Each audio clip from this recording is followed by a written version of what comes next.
لا إله إلا الله محمد رسول الله. أنت الرحمن يا الله، أنت الرحيم يا الله، أنت السلام يا الله، أنت العزيز يا الله، أنت القدوس يا الله، أنت الجبار يا الله، أنت الغفور يا الله، أنت الغفار يا الله، أنت العليم يا الله، أنت القهار يا الله، أنت المعطي يا الله، أنت الوهاب يا الله، أنت الشاكر يا الله، أنت الحميد يا الله، أنت الواحد يا الله، أنت الجميل يا الله.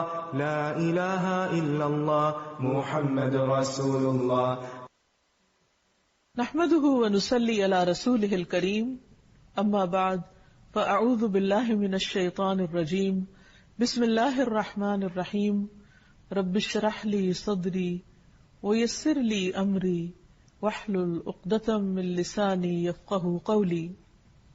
انشاءاللہ اللہ سبحانہ وتعالیٰ کے نام الآخر پہ بات کریں گے. اس سے پہلے ہم نے اللہ سبحانہ وتعالیٰ کے نام الاول پر بات کی. اس کے بالکل برعکس اب الآخر پہ بات ہوگی. اللہ سبحانہ وتعالیٰ الاول بھی ہے اور الآخر بھی. الآخر کا معنی ہے باقی رہنے والا، یعنی جب ساری مخلوق فنا ہو جائے گی تو وہ باقی رہے گا، اس کے بعد کوئی چیز نہیں. مخلوقات کے فنا ہونے کے بعد باقی رہنے والا صرف وہی ہے، بقا صرف اس کی ذات کو ہے، اور ہر چیز کی انتہا اسی کی طرف ہے. عربی زبان میں آخر کا لفظ کئی معنوں میں استعمال ہوتا ہے. نمبر 1 اول کے مقابل. نمبر 2 لمبی زمانی مدت تک باقی رہنا. نمبر 3 گنتی کے اعتبار سے پہلے کے بعد آنے والا، یعنی آخر میں آنے والا. نمبر 4 مقامات میں ایک مدت تک باقی رہنے کے معنوں میں، یعنی ابن عباس کی جیسے ایک حدیث میں آتا ہے کہ نبی صلی اللہ علیہ وسلم ممبر پر چڑھے، وَكَانَ آخِرَ مَجْلِسٍ جَلَسَهُ، کہ یہ آپ کی آخری مجلس تھی، یعنی ٹائم کے اعتبار سے سب سے آخری. پھر اسی طرح آخری کلام کے لیے بھی یہ لفظ استعمال ہوتا ہے، جیسے اللہ سبحانہ وتعالیٰ کا یہ قول ہے وَآخِرُ دَعْوَاهُمْ عَنِ الْحَمْدُ لِلَّهِ رَبِّ الْعَالَمِينَ. وَآخِرُ دَعْوَاهُمْ، اور ان کی دعا کا خاتمہ یہ ہوگا، آخری بات یہ ہوگی، عَنِ الْحَمْدُ لِلَّهِ رَبِّ الْعَالَمِينَ، کہ سب تعریف اللہ کے لیے ہے جو تمام جہانوں کا رب ہے. قرآن مجید میں اللہ سبحانہ وتعالیٰ کی یہ صفت یوں بیان ہوئی ہے هُوَ الْأَوَّلُ وَالْآخِرُ وَالظَّاهِرُ وَالْبَاطِنُ وَهُوَ بِكُلِّ شَيْءٍ عَلِيمٌ. وہی سب سے پہلے ہے اور وہی سب سے آخر میں، اور وہی ظاہر ہے اور وہ چھپا ہوا ہے، اور وہ ہر چیز کو خوب جاننے والا ہے. حقیقت یہ ہے کہ اللہ سبحانہ وتعالیٰ کی ذات اور اس کی صفات ہمیشہ کے لیے باقی رہنے والی، اس میں کسی قسم کی کوئی کمی ہونے والی نہیں ہے. قرآن مجید میں آتا ہے کل من علیہا فان ویبقى وجہ ربک ذو الجلال والاکرام. سورۃ الرحمن کی اس آیت کا مطلب ہے کہ ہر ایک جو اس زمین پر ہے فنا ہونے والا ہے، یعنی جو بھی پیدا ہوا ہے اسے ایک دن ختم ہو جانا ہے، اور تیرے رب کا چہرہ باقی رہے گا جو بڑی شان اور عزت والا ہے. جتنے بھی مخلوقات ہیں، جو بھی پیدا ہوئی ہیں، ان سب کی فطرت کے اندر زوال ہے، فنا ہے، بقا نہیں. بقا صرف اللہ کی ذات کو ہے، اور یہی معنی الآخر کے ہیں جو اللہ سبحانہ تعالیٰ کا نام ہے. برا کہتے ہیں کہ نبی صلی اللہ علیہ وسلم نے فرمایا اللہم اسلمت وجہی الیک وفوضت امری الیک والجأت ظہری الیک رغبتا ورہبتا الیک لا ملجأ ولا منجا منک الا الیک. سمانا کیا ہے کہ ہر چیز کی انتہا اللہ کی ذات پر ہے، ہر چیز اللہ سبحانہ تعالیٰ کی طرف لوٹتی ہے، ہر چیز اسی کے سپرد کی جانی چاہیے. ترجمہ اس دعا کا ہے اے اللہ میں نے اپنا چہرہ تیری طرف جھکا لیا، اے اللہ میں نے اپنا معاملہ تیرے سپرد کر دیا، اے اللہ میں ثواب کی توقع تجھ سے ہی رکھتا ہوں، اے اللہ میں تیرے ہی عذاب سے ڈرتا ہوں، اے اللہ تجھے ہی میں نے اپنا پشت پناہ بنا لیا اور تیرے سوا کہیں اور پناہ اور نجات کی جگہ نہیں ہے۔ یعنی ایک بندہ مومن کے دل میں اللہ سبحانہ وتعالی کے لیے جو مقام ہے، جو مرتبہ ہے، اس کا یہ تقاضا ہے کہ انسان اپنی ہر چیز، اپنی ہر کوشش کے بعد انجام کو، آخر کو اللہ سبحانہ وتعالی کے سپرد کر دے، اس کے حوالے کر دے۔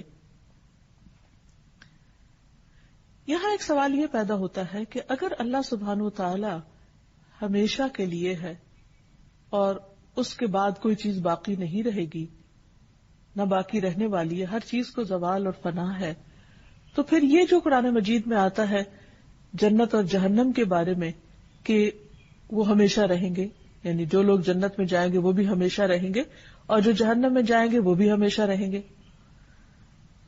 جیسے قرآن مجید میں آتا ہے قال اللہ ھذا یوم ینفع الصادقین صدقہم لہم جنات تجری من تحتها الانہار خالدین فیہا ابدا رضی اللہ عنہم ورضوا عنہ ذالک الفوز العظیم۔ اللہ فرمائے گا یہ وہ دن ہے کہ سچوں کو ان کا سچ فائدہ دے گا، ان کے لیے باغات ہیں جن کے نیچے نہریں بہتی ہیں، وہ ان میں ہمیشہ رہنے والے ہیں، اللہ ان سے راضی ہو گیا اور وہ اللہ سے راضی ہو گئے، یہی بہت بڑی کامیابی ہے۔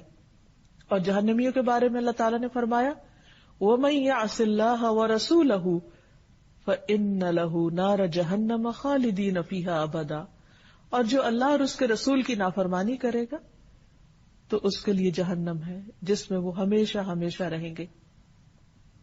تو پھر ان دو چیزوں میں تطبیق کیسے ہوگی؟ اگر اللہ سبحانہ وتعالیٰ ہمیشہ کے لیے اور ادھر سے کہا جا رہا ہے کہ جنت اور جہنم ہمیشہ کے لیے ہے، تو کیا یہ دو چیزیں آپس میں کنٹراڈکٹ نہیں کر رہی؟ نہیں، اس لیے کہ اللہ سبحانہ وتعالیٰ اپنی ذات صفات کے ساتھ ہمیشہ کے لیے باقی ہے، اور جنت جہنم یا کوئی بھی چیز جو باقی رہنے والی ہے اس کو اللہ سبحانہ وتعالیٰ باقی رکھے گا، یعنی خود اس کی اپنی ذات کے اندر بقا نہیں ہے، وہ اپنی بقا کے لیے یا اپنے خلود کے لیے اللہ سبحانہ وتعالیٰ کی محتاج ہے۔ تو جنت کب تک باقی رہے گی؟ جب تک اللہ باقی رکھنا چاہے، لیکن اللہ سبحانہ وتعالیٰ اپنی ذات میں خود باقی، تو یہ ایک بہت بڑا فرق ہے۔ اسی طرح جنت کے رہنے والے بھی، کیونکہ جب سب لوگوں کا فیصلہ ہو جائے گا، جنت والے جنت میں چلے جائیں گے، جہنم والے جہنم میں چلے جائیں گے، تو موت کو ایک مینڈے کی شکل میں لا کر ذبح کر دیا جائے گا، اور اس کے بعد موت نہیں آئے گی کسی چیز پر، جو باقی ہیں وہ ہمیشہ کے لیے باقی رہیں گے۔ تو اس کا مطلب کیا ہے کہ جب تک اللہ ان کو باقی رکھنا چاہے گا وہ باقی رہیں گے، وہ خود سے اپنی ذات کے اندر ان کی ایسی کوئی طاقت یا قوت نہیں کہ وہ باقی رہ سکیں۔ تو جنت والے جنت میں ہمیشہ رہیں گے کیونکہ اللہ ان کو ہمیشہ رکھے گا اور ان کو نئی نئی نعمتیں عطا ہوتی رہیں گی، اور اسی طرح جہنم والے جہنم میں ہمیشہ رہیں گے جب اللہ سبحانہ وتعالی جب تک ان کو رکھے گا، اور جو بھی نئی نئی سزائیں ان کے لیے تجویز ہوں گی یا ان کو دی جائیں گی۔ پھر یہ ہے کہ جتنی بھی مخلوق ہے، یعنی جنت جہنم کے علاوہ جتنی بھی مخلوق ہے، مثلاً جنت والے اور جنت والوں کی جو نعمتیں وہ بھی باقی ہوں گی، جیسے اللہ تعالیٰ فرماتے ہیں وَالْآخِرَةُ خَيْرٌ وَأَبْقَىٰ، اور آخرت کہیں بہتر اور زیادہ باقی رہنے والی ہے۔ تو وہ بھی کیسے باقی رہنے والی ہے؟ یعنی اللہ تعالیٰ اس کو باقی رکھنے والا ہے، کیونکہ اس نے اپنے بندوں کے لیے ایسی نعمتیں پیدا کی ہیں کہ جن کا کچھ شمار نہیں اور جن کی کوئی مثال نہیں اس دنیا میں۔ تو اس لیے حقیقت یہ ہے کہ اللہ ہی اول اور آخر ہے، اور باقی تمام چیزیں اپنی بقا کے لیے اللہ سبحانہ تعالیٰ کی محتاج ہے۔ جب ایک انسان اس صفت پر ایمان لے آتا ہے، اللہ تعالیٰ کے اس نام کو پہچان لیتا ہے، تو پھر وہ بے اختیار اللہ تعالیٰ کے اس نام کے ساتھ دعائیں بھی کرتا ہے، اور دعا انسان کی بندگی کا اظہار ہے، دعا ایک عبادت ہے۔ اللہ سبحانہ تعالیٰ سے ون آن ون بیس پر، بالکل پرسنل لیول پر ایک تعلق ہے، جس میں اللہ سبحانہ تعالیٰ بندے سے بہت زیادہ خوش ہوتا ہے جب بندہ اس کے آگے ہاتھ پھیلاتا ہے، جب بندہ اس کے آگے اپنی عاجزی و زاری اور اپنی کمزوری اور محتاجی کا ذکر کرتا ہے اور اپنی چھوٹی اور بڑی ضرورت اس کے سامنے رکھتا ہے. تو اس نام کے ساتھ بھی دعا کرنی چاہیے، کیونکہ سارے معاملات اسی کی طرف جا کر ٹھہر جاتے ہیں، اسی کی طرف جا کر ان کا اختتام ہوتا ہے. ہر چیز اسی کے سپرد ہوتی ہے، ہر چیز اسی کے حوالے ہوتی ہے، ہماری تقدیر بھی اسی کے ہاتھ میں ہے. اس لیے ہمیں اس کو پکارتے رہنا چاہیے. نبی صلی اللہ علیہ وسلم صبح و شام کی دعاؤں میں خاص طور پر یہ فرمایا کرتے تھے، اللہم بک اصبحنا وبک امسینا وبک نحیا وبک نموت والیک المصیر. اے اللہ، ہم نے آپ کے نام کے ساتھ صبح کی اور آپ کے نام سے شام کی اور آپ کے نام سے ہم زندہ ہیں اور آپ کے نام پر ہم مرتے ہیں اور آپ ہی کی طرف لوٹنا ہے، آپ ہی کی طرف پلٹنا ہے. یعنی ہمارا انجام، ہمارا اختتام آپ ہی کی طرف ہے. اسی طرح شام ہوتی تو آپ فرماتے اللہم بک امسینا وبک نحیا وبک نموت والیک النشور. اے اللہ، ہم آپ کے نام سے شام کرتے ہیں، یعنی جس طرح ہر زندگی کا اختتام ہے اسی طرح ہر صبح کا ایک انجام ہے، ایک شام ہے. تو اس وقت بھی ہماری شام تیرے نام پر ہے اور اسی طرح تیرے نام پر ہی ہم زندہ ہیں اور تیرے نام پر ہی مریں گے. یعنی ہماری زندگی اور موت کا مالک تو ہے اور آپ ہی کی طرف ہمیں اٹھنا ہے. پھر اسی طرح یہ ہے کہ جب ہم اللہ سبحانہ و تعالیٰ کو اس نام سے جان لیتے ہیں تو پھر اسی کو اپنی غایت قرار دینا چاہیے کہ ہماری ساری امیدیں، ہماری ساری توقعات اسی کے ساتھ وابستہ ہو جانی چاہیے اور اس بات کا پورا یقین ہونا چاہیے کہ وہ ہے جو سب کچھ کرنے والا ہے. عام طور پر ہم انسانوں کی کمزوری یہ ہوتی ہے کہ جب ہم پریشان ہوتے ہیں تو انسانوں کے سہارے ڈھونڈتے ہیں، مادی سہارے ڈھونڈتے ہیں، وقتی سہارے ڈھونڈتے ہیں، کبھی ایک طرف جاتے ہیں کبھی دوسری طرف جاتے ہیں. لیکن ہم سب جانتے ہیں کہ اس کا نتیجہ کیا ہوتا ہے. ایسے میں انسان کو کبھی بھی مایوس نہیں ہونا چاہیے اور اس کو اللہ سبحانہ تعالیٰ ہی کی طرف رجوع کرنا چاہیے اور اس کے بعد کسی اور کی طرف نہیں، کیونکہ وہ الآخر ہے. ہماری آخری منزل وہی ہے، اس کے بعد کوئی اور نہیں. کہ اگر وہ ناراض ہو جائے تو کوئی اور ہم سے راضی ہو جائے یا وہ اس کو ہم سے راضی کر دے. اگر وہ نہ دے تو کوئی اور دے نہیں سکتا. پوری دنیا کے لوگ مل کر بھی اگر ہمیں کوئی فائدہ پہنچانا چاہیں تو نہیں پہنچا سکتے اور سب مل کر اگر کوئی نقصان دینا چاہے تو بھی نہیں دے سکتے، کیونکہ آخری فیصلہ اس کا ہے. ہر چیز اسی کی طرف پلٹتی، اس کے فیصلے کو کوئی چیلنج نہیں کر سکتا، اس کے دیے ہوئے کو کوئی روک نہیں سکتا، کیونکہ اصل اتھارٹی اسی کے پاس ہے. تو اس لیے ہمیں اللہ تعالی اکیلے ہی کو اپنی غایت قرار دینا چاہیے. ابن القیم کہتے ہیں کہ اللہ کے نام الآخر کے ساتھ اللہ کی عبادت کرنا یہ ہے کہ آپ اکیلے اللہ کو اپنی غایت قرار دیں، یعنی اپنا مطلوب، اپنا مقصود، اپنا محبوب، کیونکہ ہر چیز آخر میں وہی جا کر ختم ہوتی ہے اور وہ ہر آخر کے بعد ہے. اسی طرح ہماری تمنا اور مراد اور امید وہی ہونی چاہیے، کیونکہ اس کے بعد کوئی اور ایسی جگہ نہیں، کوئی راستہ نہیں، کوئی ایگزٹ نہیں، کہیں بھی اور ہم نہیں جا سکتے. اور ہمیں اپنی ضرورت اور مجبوری کو اپنے رب کی طرف لوٹانا چاہیے، کیونکہ اگر ہم اپنی ضروریات اور حاجات میں اللہ سبحانہ تعالیٰ کو چھوڑ کر کسی اور کی طرف جائیں گے تو خود ختم ہونے والے ہیں. خود ان کو بقا نہیں، وہ تو خود اپنے آپ کو بھی سہارا نہیں دے سکتے، وہ تو اپنی ضروریات بھی پوری نہیں کر سکتے، وہ تو اپنی مدد کے لیے بھی اللہ کے محتاج ہیں. تو پھر ان کا سہارا لینے کی بجائے کیوں نہ ہم اللہ سبحانہ تعالیٰ ہی کی طرف جائیں اور کسی بھی تکلیف میں، تنگی میں، حاجت میں، ضرورت میں اللہ ہی کو اپنا ملجا و ماوا سمجھے، اسی کو اپنا مرجع سمجھے اور اسی کی طرف پلٹیں، کیونکہ وہ ہر چیز کا مالک ہے، ہر ایک کا رب ہے، جس کو چاہے عطا کرے اور جس کو چاہے روک دے. انسانوں کے دل بھی اسی کے ہاتھ میں ہے، ہماری نیتوں کا مالک بھی وہی ہے، ارادوں کا مالک بھی وہی ہے.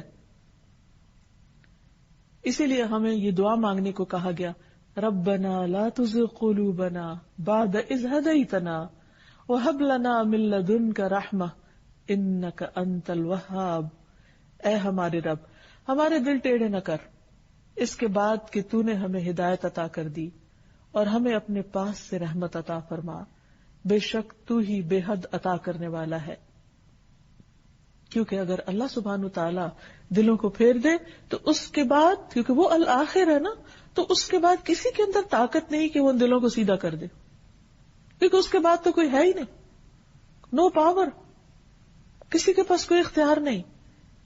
تو اس لیے جہاں کہیں انسان کو اپنی زندگی میں کوئی خدشہ، کوئی کمی، کوئی پریشانی ہونے لگے تو اس الآخر ہی کی طرف رجوع کرے۔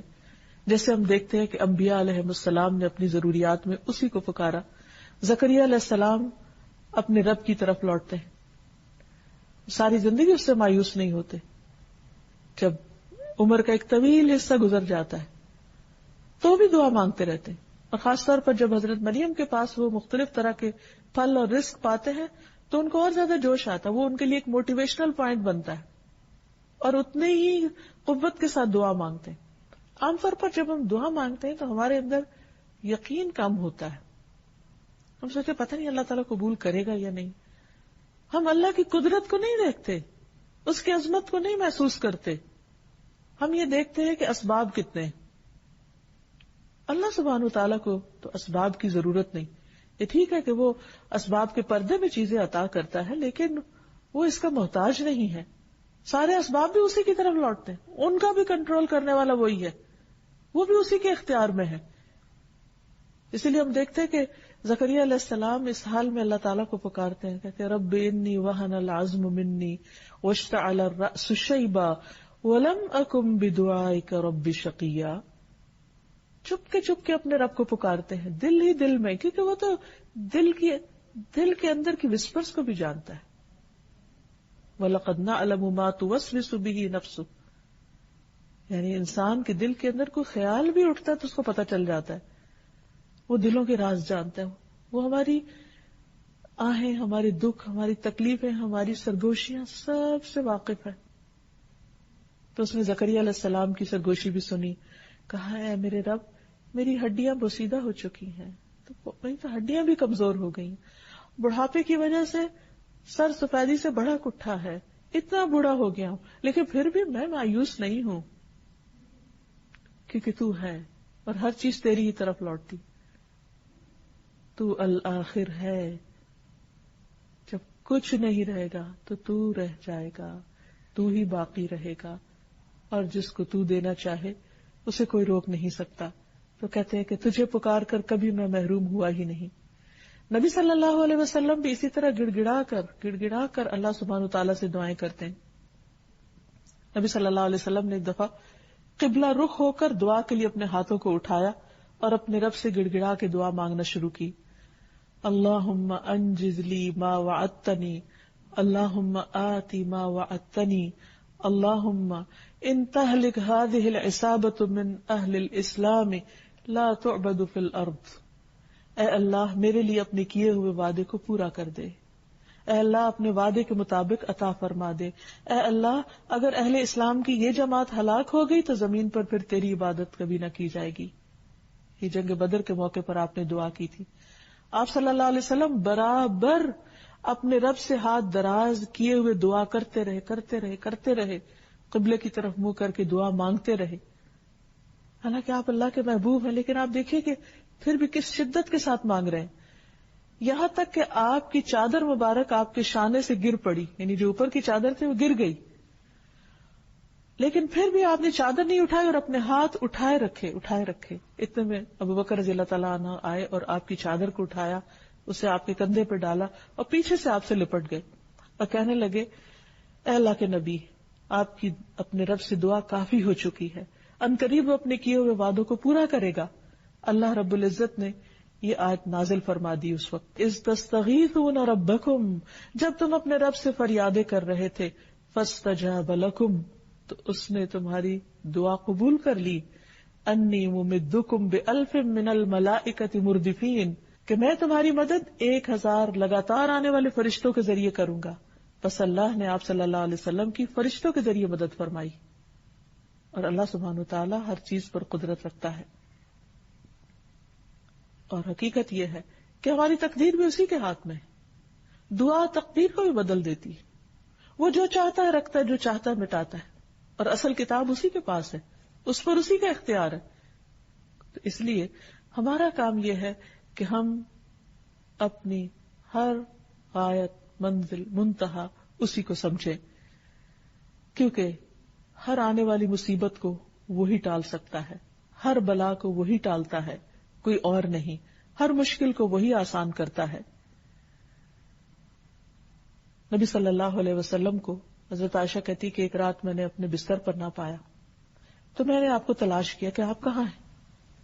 دیکھا کہ آپ اپنی نماز کی جگہ پر ہیں, تو میرا ہاتھ آپ کے تلوے پہ جا پڑا, اس حال میں کہ آپ کے پاؤں زمین پر نصب تھے, گڑھے ہوئے تھے, سجدے میں پڑے ہوئے تھے آپ, اور آپ فرما رہے تھے اللہم اعوذ برضاک من سخطک وبمعافاتک من عقوبتک واعوذ بک منک لا احصی ثناء علیک انت کما اثنیت علی نفسک.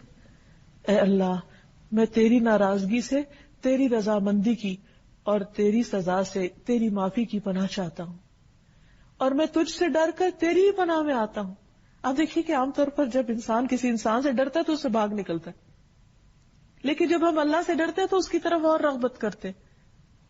کتنا پیارا ہے ہمارا رب کہ جب ہم اس کی نافرمانی کر بیٹھتے ہیں, جب ہمیں یہ پتہ بھی چل جائے کہ وہ ناراض ہے ہم سے, تو پھر ہمیں اس سے دور نہیں جانا, اس کو راضی کرنا, اسی کی طرف جانا, اور وہ اپنی پناہ میں لے لیتا ہے. تو نبی صلی اللہ علیہ وسلم نے فرمایا میں تیری تعریف کرنے کی طاقت نہیں رکھتا, تو ویسا ہی ہے جیسے تو نے خود اپنی ثنا بیان کی. یعنی میری استطاعت میں نہیں کہ میں تیری حمد و ثنا اس طرح بیان کر سکوں جیسے کرنے کا حق ہے, اور جس خوبصورت انداز میں اے رب تو نے خود اپنی حمد و ثنا بیان کی, وہی تیرے لائق ہے. پھر حقیقت یہ ہے کہ ہم پر جتنا بھی فضل اور رحمت ہے اسی کی ہے, اور ساری مشکلات کو آسان کرنے والا وہی ہے. اللہ تعالیٰ فرماتے ہیں وَإِن يَمْسَسْكَ اللَّهُ بِضُرٍّ فَلَا كَاشِفَ لَهُ إِلَّا هُوَ وَإِن يُرِدْكَ بِخَيْرٍ فَلَا رَادَّ لِفَضْلِهِ يُصِيبُ بِهِ مَن يَشَاءُ مِنْ عِبَادِهِ وَهُوَ الْغَفُورُ الرَّحِيمُ. اور اگر اللہ تجھے کوئی تکلیف پہنچائے تو اس کے سوا کوئی دور نہیں کر سکتا. تو اس لیے آخری منزل ہماری وہی ہونی چاہیے, سب سے پہلے بھی اسی کا خیال آنا چاہیے, اور سب سے آخر میں بھی اسی کا آنا چاہیے. کیونکہ اگر وہ تیرے ساتھ کسی بھلائی کا ارادہ کر لے تو کوئی اس کے فضل کو ہٹانے والا بھی نہیں. وہ اسے اپنے بندوں میں سے جس کو چاہتا ہے پہنچاتا ہے, یعنی اپنے بندوں میں سے جس کو چاہتا ہے نوازتا ہے. وہی بے حد بخشنے والا, نہایت رحم فرمانے والا ہے. تو جب انسان اللہ تعالیٰ کی صفت کو پہچان لیتا ہے تو پھر ہو نہیں سکتا کہ بندہ اللہ سبحانہ و تعالیٰ کی نافرمانی کرے اور اس کو ناراض کرے, کیونکہ الآخر کی معرفت کا لازمی نتیجہ ہے کہ تمام مخلوقات اس کی بارگاہ میں سر جھکا دیں, کیونکہ اس سے آگے ہم کہیں بھاگ کے نہیں جا سکتے. اس کی نافرمانی کر کے نہ ہمیں آسمان پناہ دے گا, نہ زمین دے گی, نہ کوئی پہاڑ اور نہ کوئی کھو اور نہ کوئی غار. کہیں بھی کوئی ایسی چیز نہیں کہ جو ہمیں پھر اللہ تعالیٰ سے بچا لے, اس کی ناراضگی اور اس کے غضب سے بچا لے. اس لیے بہت ضروری ہے کہ ہم اس نام کو پہچان کر اسی کے دامن میں پناہ لیں اور اسی کی طرف پلٹیں, اور جب اس کی طرف پلٹیں تو اس کو راضی بھی کریں اور اس کی عبادت بھی کریں, اور ہر اس کام کو چھوڑ دیں جو اس کی ناراضگی کا سبب ہے, کیونکہ اگر اس نے ہمیں چھوڑ دیا تو پھر کوئی اور ہمارا مددگار نہیں ہو سکتا. اور پھر یہ کہ اپنی ساری عبادات, اپنے صدقہ خیرات, اپنی تمام زندگی اللہ کی رضا میں گزاریں, کیونکہ اسی کی طرف جانا ہے. انا للہ و انا الیہ راجعون. ہم بھی اللہ کے لیے ہیں اور اسی کی طرف پلٹ کے جانے والے ہیں. جب ہمارا انجام اس کے ہاتھ میں ہے, ہماری آخری منزل اس کے پاس ہے, جزا اور سزا کا فیصلہ اس کے ہاتھ میں ہے, تو پھر کسی اور کو خوش کرنے کا کیا مطلب اس کو ناراض کر کے؟ تو خوش قسمت ہے وہ انسان جس کو یہ ڈھنگ آ جائے کہ اس کو راضی کرنے کے لیے باقیوں کی ناراضگی مول لے سکے. کیونکہ اس کو راضی کرنے میں کیا چیز حائل ہوتی ہے, کیا چیز رکاوٹ بنتی ہے؟ عام طور پر لوگوں کا ڈر, معاشرے کا خوف, دوسرے مجھے کیا کریں گے, مجھے لیبل کر دیں گے اور مجھے نکو بنائیں گے, میرا مذاق اڑائیں گے. لیکن سوچے انسان تھوڑی دیر کے لیے کہ یہ سب مذاق اڑانے والے, یہ سب برا بھلا کہنے والے خود ختم ہونے والے ہیں, اور باقی تو اللہ کی ذات ہے. الآخر تو وہی ہے, آخر میں تو ہم نے اسی کے پاس ہمیشہ کے لیے چلے جانا ہے. تو ہم ان سے کیوں ڈریں جو خود ختم ہونے والے, ہم اس سے کیوں نہ ڈریں کہ جو ہمیشہ باقی رہنے والا ہے اور جس سے اچھے انجام کی توقع کی جا سکتی ہے. پھر یہ ہے کہ انسان اپنی نیت کو بھی درست رکھے, کوئی بھی کام کرنا ہو تو اسی کی رضا کے لیے کرے. پھر اسی طرح اللہ سبحانہ تعالیٰ سے ملاقات کے بارے میں مکمل علم حاصل کرے, کیونکہ اللہ تعالیٰ قرآن مجید میں فرماتے ہیں واتقوا اللہ واعلموا انکم ملاقوہ, اللہ سے ڈرو اور جان لو کہ تم اسی سے ملاقات کرنے والے ہو, وہاں جا کے ٹھہرنا ہی ٹھہرنا ہے, آخر وہی لگنی ہے تمہاری. دنیا میں انسان تو جتنا چاہے بھاگ لے اس سے, کیونکہ انسان کے نفس پر عبادت بڑی بھاری ہے. وہ اللہ تعالیٰ کے احکام سے چھپتا پھرتا ہے, اللہ کی عبادت سے منہ موڑتا ہے, اللہ کی رضا کی پرواہ نہیں کرتا, دنیا اس کی ترجیح ہوتی ہے. لیکن آہستہ آہستہ ہر روز اس کی زندگی کم ہوتی چلی جاتی, ایک ایک ڈراپ گرتا چلا جا رہا ہے اور انسان اپنی موت کے قریب ہوتا چلا جا رہا ہے, اور مرنے کے بعد اسی کے پاس جا کر اس کو ٹھہرنا ہے. وَاعْلَمُوا أَنَّكُمْ مُلَاقُوهُ, جان لو تمہیں اس سے ملاقات کرنی ہی کرنی ہے. تو سوچئے پھر جب اس کے سامنے ہم جا کر کھڑے ہوں گے تو کیسا منظر ہوگا. نبی صلی اللہ علیہ وسلم نے فرمایا کہ تم میں سے کسی کے قدم اس وقت تک میدان حشر سے ٹل نہ سکیں گے جب تک 5 باتوں کے جواب نہ دے دے. کہ عمر کہاں گزاری, جوانی کہاں لگائی, علم پر عمل کتنا کیا, مال کہاں سے آیا, کہاں خرچ کیا, جسم کو کس کام میں گھلایا. تو اس لیے اس دن کے جو اللہ کی ملاقات کا دن ہے, اس کی ساری تفصیلات اور جزیات ہمیں معلوم ہونی چاہیے کہ ہماری اس جرنی کا میپ کیا ہے, کہاں کہاں سے گزرنا ہے, حشر کیسے ہوگا, دوبارہ کیسے اٹھیں گے, اعمال نامے کیسے تقسیم ہوں گے, اعمال نامے تولے کیسے جائیں گے, حوض کوثر کہاں ہوگا, پل صراط کہاں ہوگا, وہ کیسا ہوگا, اس سے پار ہونے کے بعد کیا پیش آئے گا, جنت میں داخلہ کیسے ہوگا, اللہ سبحانہ تعالیٰ سے جنت میں کیسے ملاقات ہوگی, وہ کون سے کام کرنے چاہیے کہ ہم اس کے دیدار کے قابل ہو سکیں, کیونکہ اس سے بڑی لذت اور اس سے بڑی نعمت کوئی نہیں.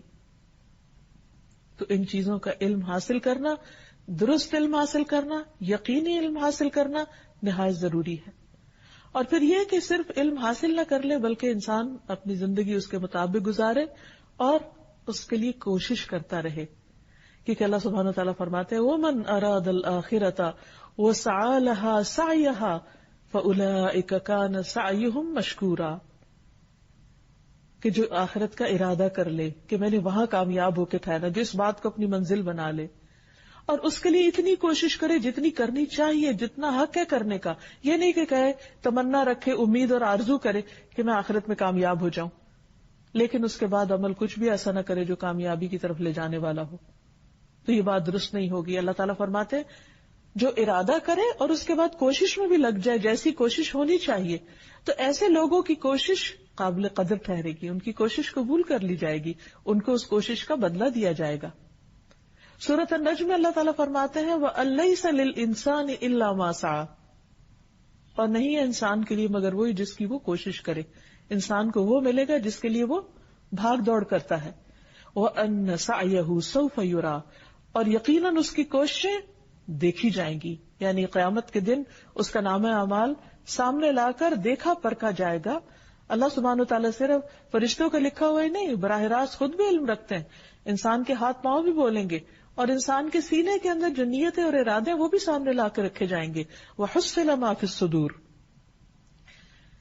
پھر ان سب کوششوں کو وہاں جب لا کے رکھا جائے گا تو پھر نتیجہ کیا ہوگا؟ فرمایا ثُمَّ يُجْزَاهُ الْجَزَاءَ الْأَوْفَى. پھر اسے اس کا بدلہ دیا جائے گا، پورا پورا بدلہ. وَأَنَّ إِلَىٰ رَبِّكَ الْمُنْتَهَىٰ. اور یہ کہ بے شک تیرے رب ہی کی طرف آخر کار پہنچنا ہے، انتہا تو وہی ہے، جانا تو وہی ہے. اس لیے اس کی تیاری کرنا ضروری ہے. اور یہ بھی یاد رکھے کہ موت سے پہلے اللہ سبحانہ تعالیٰ سے ملاقات ممکن نہیں. نبی صلی اللہ علیہ وسلم نے فرمایا تم اپنے رب عز و جل کو نہیں دیکھ سکتے یہاں تک کہ تم وفات پا جاؤ. تو اس لیے ہمیں اپنی موت کو سامنے رکھ کر جینا ہے، اور اس سبق کو یاد رکھنا ہے کہ ہم ہر روز اس کی طرف بڑھ رہے ہیں. اللہ سبحانہ تعالیٰ فرماتے ہیں یا ایھا الانسان انک کادح الی ربک کدحا فملاقیہ فاما من اوتی کتابہ بیمینہ فسوف یحاسب حسابا یسیرا وینقلب الی اہلہ مسرورا واما من اوتی کتابہ وراء ظہرہ فسوف يدعو ثبورا ويصلى سعيرا انه كان في اهله مسرورا. اے انسان بے شک تو مشقت کرتے کرتے اے انسان بے شک تو مشقت کرتے کرتے اپنے رب کی طرف جانے والا ہے. یعنی اس دنیا میں انسان روز تھکتا ہے، بھاگ دوڑ کرتا ہے، لیکن یہ بھول جاتا ہے کہ ایک دن جو ختم ہوا وہ رب کے طرف جانے کا رستہ اور قریب ہوا، وہ موت کے قریب ہوا، وہ اپنی قبر کے قریب ہوا، وہ حشر کے قریب ہوا، وہ اپنے آخری انجام کے قریب ہوا. اے انسان تو مشقت کرتے کرتے اپنے رب کی طرف جانے والا ہے، سخت مشقت، پھر اس سے ملنے والا ہے، ملاقات ہوگی. ایک حدیث میں آتا ہے کہ انسان اس حال میں اپنے رب سے ملے گا کہ اس کے دائیں ہاتھ میں اس کے اچھے عمل، بائیں ہاتھ میں اس کے برے عمل، سامنے جہنم دہک رہی ہوگی. نبی صلی اللہ علیہ وسلم فرمایا اگر حال یہ ہے تو اس آگ سے بچنے کی فکر کرو، خواہ کھجور کا آدھا ٹکڑا ہی کیوں نہ دو، اتنا بھی صدقہ کر سکو تو کر ڈالو، شاید یہی صدقہ وہاں کام آ جائے اور اسی سے نجات ہو جائے، کیونکہ وہاں حساب ہوگا. تو فرمایا لیکن وہ شخص جسے اس کا نامہ اعمال اس کے دائیں ہاتھ میں دیا گیا سو ان قریب اس سے حساب لیا جائے گا، آسان حساب. یعنی اس کو اللہ تعالیٰ اس کے اعمال کو دیکھ کر صرف نظر فرمائیں گے اور وہ اپنے گھر والوں کی طرف خوش خوش واپس آئے گا. حساب کے بعد جیسے کوئی ایگزام دے کر آتا ہے، کوئی انٹرویو دے کر آتا ہے، وائوا دے کر آتا ہے، تو پھر اپنے گھر والوں کو آ کر ساری رودات بتاتا ہے. لیکن وہ شخص جسے اس کا نامہ اعمال اس کی پیٹھ پیچھے دیا گیا تو ان قریب وہ بڑی ہلاکت کو پکارے گا، موت کو پکارے گا. لیکن موت کہاں، وہ بھڑکتی ہوئی آگ میں جا داخل ہوگا. بلا شبہ وہ اپنے گھر والوں میں بڑا خوش تھا، یعنی اپنی دنیا میں بہت مگن تھا، اور اس نے اپنے اس آخری دن کو، آخری وقت کو اور اللہ سبحانہ تعالیٰ سے اس آخری ملاقات کو یاد نہیں رکھا. اس کی پرائرٹی دنیا تھی، اس کی ترجیحات دنیا تھی. تو مومن ہمیشہ اللہ سے ملاقات کا نہ صرف یہ کہ انتظار کرتا ہے، اس کا یقین رکھتا ہے، اس کا شوق بھی رکھتا ہے. رسول اللہ صلی اللہ علیہ وسلم نے فرمایا جو اللہ سے ملاقات کرنے کو پسند کرتا ہے اللہ بھی اس سے ملاقات کرنے کو پسند کرتا ہے، اور جو اللہ سے ملاقات کرنے کو ناپسند کرتا ہے اللہ بھی اس سے ملاقات کرنے کو پسند نہیں کرتا.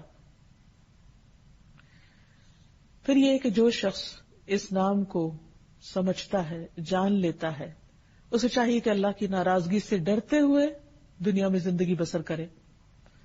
اللہ تعالیٰ فرماتے ہیں مجھے میری عزت کی قسم میں اپنے بندے پر نہ دو امن جمع کرتا ہوں نہ دو خوف.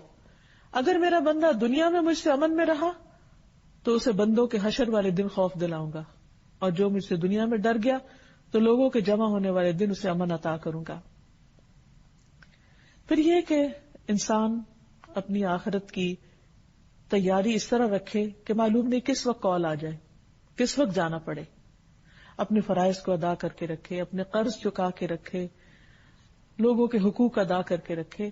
یعنی جیسے کسی بھی سفر میں جانا ہوتا ہے تو انسان کانشیسلی اپنے وقت کا استعمال کرتا ہے کہ تھوڑی دیر رہ گئی ہے، اتنے دن رہ گئے ہیں، اتنے گھنٹے رہ گئے ہیں، اور اس کی مجھے پوری تیاری کر لینی چاہیے، کیونکہ سفر اگر لمبا ہے اور ضرورت کا سامان نہیں تو بہت مشکل پیش آئے گی. تو اسی طرح اپنی آخرت کے سفر کے بارے میں بھی انسان کانشیس رہے اور اپنی طرف سے پوری تیاری کرے. پھر اس تیاری میں عام طور پر انسان کو کچھ سیکریفائسز کرنی پڑتی ہیں. بعض اوقات دنیا کا کچھ حصہ صرف اس لیے چھوڑنا پڑتا ہے کہ وہ آخرت کے لیے نقصان دہ ہے. بالکل ایسے ہی جیسے ایک شخص بیمار ہو جاتا ہے تو اس کو خوراک میں سے، غذا میں سے کچھ چیزیں کم کرنی پڑتی ہیں، ہاں اس کے لیے کتنی پسندیدہ ہوں. کس لیے؟ کیونکہ اس کے پاس اب کوئی چوائس نہیں. یا یہ کہ وہ زندگی کو بچائے اور اپنی اس خوراک کو کم کر دے جو نقصان دہ ہے، اور یا پھر یہ کہ چند دن کے لیے وہ مزے کر لے اور بعد میں ہلاکت کا شکار ہو. تو عقل مند وہی ہوگا کہ جو زندگی چاہے گا، جو بقا چاہے گا، اور اس کے لیے وہ اپنی کچھ پسندیدہ چیزوں کو چھوڑ بھی دے گا. اسی طرح جب انسان اپنی آخرت کو چاہتا ہے تو وہ اپنی دنیا کو اس کے لیے قربان کر سکتا ہے. اور وہ کیسے؟ جیسے صبح کے وقت فجر کی نماز کے لیے اپنا بستر چھوڑنا، اپنی نیند قربان کرنا، خواہ کتنی بھی گہری نیند آئی ہو تو انسان اس وقت بستر چھوڑ دیتا ہے، کیونکہ اسے پتا ہے کہ ایک دن اپنے رب کے سامنے جا کھڑے ہونا. وہ پوچھے گا کہ یہ تم سوتے رہے، مجھ سے کب پیار تھا، نیند تمہیں پیاری تھی. تو اس لیے اس کی قربانی یہیں سے شروع ہو جاتی ہے، دن کے آغاز سے ہی. پھر اسی طرح کچھ اور کھانے پینے کی چیزیں اسے پسندیدہ ہو سکتی ہیں لیکن اللہ سبحانہ و تعالیٰ کے ہاں وہ حرام ہو سکتی ہیں، ناپسندیدہ ہو سکتی ہیں. اسی طرح کچھ کام، کچھ پیشے، کچھ اور چیزیں جو اس کی ناراضگی کے ہیں. تو جو بندہ اللہ سبحانہ و تعالیٰ سے ملاقات چاہتا ہے تو وہ ان چیزوں کو چھوڑ دیتا ہے. اللہ کی ملاقات کے حوالے سے نبی صلی اللہ علیہ وسلم کی ایک دعا بھی ہے، اللہم من آمن بک وشہد انی رسولک فحبب الیہ لقاءک وسہل علیہ قضاءک واقلل لہ من الدنیا ومن لم یؤمن بک ویشہد انی رسولک فلا تحبب الیہ لقاءک ولا تسہل علیہ قضاءک وکثر لہ من الدنیا. اے اللہ جو تجھ پر ایمان لایا اور گواہی دے کہ میں تیرا رسول ہوں تو اس کے لیے اپنی ملاقات کو محبوب کر دے، یعنی اس کے دل میں محبت ڈال دے اپنی ملاقات کی، اور اس کے حق میں اپنی تقدیر کے فیصلے کو آسان کر دے اور اس کے لیے دنیا کم کر دے. اور جو تجھ پر ایمان نہیں لایا اور نہ یہ گواہی دی کہ میں تیرا رسول ہوں تو اس کے لیے اپنی ملاقات کو محبوب نہ کر اور نہ اس کے حق میں اپنی تقدیر کے فیصلے کو آسان کر اور اس کو دنیا زیادہ دے دے تاکہ وہ دنیا میں ہی غافل ہو کر پھر اپنی آخرت کو بھول جائے. تو جو شخص آخرت میں جیتا ہے وہ نیک اعمال کرتا ہے، شرک سے بچتا ہے، جیسے سورۃ الکہف کے آخر میں آتا ہے فمن کان یرجو لقاء ربہ فلیعمل عملا صالحا ولا یشرک بعبادۃ ربہ احدا. جو شخص اپنے رب سے ملاقات کی امید رکھتا ہے اسے چاہیے کہ وہ نیک عمل کرے اور اپنے رب کی عبادت میں کسی دوسرے کو شریک نہ کرے. ایسا شخص اپنے رب کے سامنے کھڑے ہونے سے ڈرتا ہے، وہ خواہشات کی پیروی نہیں کرتا. وَأَمَّا مَنْ خَافَ مَقَامَ رَبِّهِ وَنَهَى النَّفْسَ عَنِ الْهَوَىٰ فَإِنَّ الْجَنَّةَ هِيَ الْمَأْوَىٰ. جو اپنے رب کے سامنے جواب دہی کے لیے کھڑا ہونے سے ڈرتا رہا اور اپنے آپ کو خواہش نفس سے روکے رکھا تو جنت ہی اس کا ٹھکانہ ہوگی. اس کی سوچ اور گفتگو میں فرق ہوتا ہے عام لوگوں سے. اس کا دنیا سے رشتہ عارضی ہوتا ہے اور وہ اس کو اچھی طرح سمجھتا ہے کہ مجھے یہ دنیا جلد چھوڑنی ہے، اسی لیے وہ اپنی دنیا کا سامان مختصر کر دیتا ہے تاکہ کوئی بھی چیز اس کی آخرت کے راستے میں رکاوٹ نہ بنے. پھر اسی طرح دنیا میں رہتے ہوئے فکر اس کی آخرت کی ہوتی اور آخرت کی فکر سب سے بڑی فکر ہوتی ہے، اور اس فکر میں وہ اپنی زبان اللہ کے ذکر سے تر رکھتا ہے، کیونکہ نبی صلی اللہ علیہ وسلم نے فرمایا بہترین عمل یہ ہے کہ جب تو دنیا سے رخصت ہو تو تیری زبان اللہ کے ذکر سے تر ہو، اور پھر جب اسے دنیا اور آخرت میں چوائس دی جائے تو وہ آخرت کو اختیار کرنے والا ہو. جیسے کہ نبی صلی اللہ علیہ وسلم کو جب چوائس دی گئی تو آپ نے فرمایا اللہم الرفیق الاعلی، یا اللہ مجھے رفیق اعلیٰ کا ساتھ پسند ہے. اور پھر یہ کہ اس کی موت بھی اس حال میں ہے کہ وہ اللہ کا شکر ادا کر رہا ہو. نبی صلی اللہ علیہ وسلم نے فرمایا مومن کے ہر حال میں خیر ہے، اس کی جان اس کے دو پہلوؤں سے نکل رہی ہوتی ہے، اس حال میں کہ وہ اللہ کی تعریف بیان کر رہا ہوتا ہے، وہ اس وقت بھی اپنے رب کا شکر گزار ہوتا ہے. اور موت کے وقت اس کو کیا آواز آتی ہے، یا ایتھا النفس المطمئنہ ارجعی الی ربک راضیۃ مرضیہ فادخلی فی عبادی وادخلی جنتی. جو اپنے رب کی محبت میں جیتا ہے، رب اس کو یہ خوبصورت پیغام دیتے ہیں، اے مطمئن نفس اپنے پروردگار کی طرف لوٹ چل. تجھے اس سے ملاقات کا شوق تھا، اب واپسی کا وقت آ گیا، ملاقات کا وقت آ گیا. اس حال میں کہ تو اس سے راضی ہے اور وہ تجھ سے راضی ہے، بس میرے خاص بندوں میں داخل ہو جا، میری جنت میں داخل ہو جا. ایسے بندوں کی موت کا جب وقت آتا ہے تو فرشتے آ کے خوشخبری دیتے ہیں، فَأَمَّا إِن كَانَ مِنَ الْمُقَرَّبِينَ فَرَوْحٌ وَرَيْحَانٌ وَجَنَّتُ نَعِيمٍ. اگر وہ مقربین میں سے ہوتا ہے، یعنی اللہ تعالیٰ بھی اس سے محبت کرتا ہے، تو اس کے لیے راحت، نعمتوں والے باغ ہوتے ہیں. اور جب اسے اس کی خوشخبری سنائی جاتی ہے تو وہ اللہ سے ملنے کی خواہش اس کے دل میں اور بڑھ جاتی ہے. تو اللہ تعالیٰ بھی اس کی ملاقات سے محبت کرتے ہیں. تو اللہ سبحانہ تعالیٰ جو ہمیشہ باقی رہنے والے ہیں، ہمارے دل میں ہمیشہ باقی رہنے والی نعمتوں کی محبت ڈال دیں اور ہمیں اس کے لیے کچھ کرنے کی توفیق عطا فرمائیں. أنت القاهر يا الله، أنت الحسيب يا الله، أنت الشافي يا الله، أنت المبين يا الله، أنت الوكيل يا الله، أنت القيوم يا الله، أنت المتين يا الله، أنت السبوح يا الله. لا إله إلا الله محمد رسول الله، لا إله إلا الله محمد رسول الله. انشاءاللہ اللہ سبحانہ تعالیٰ کے نام السمیع پر بات کریں گے.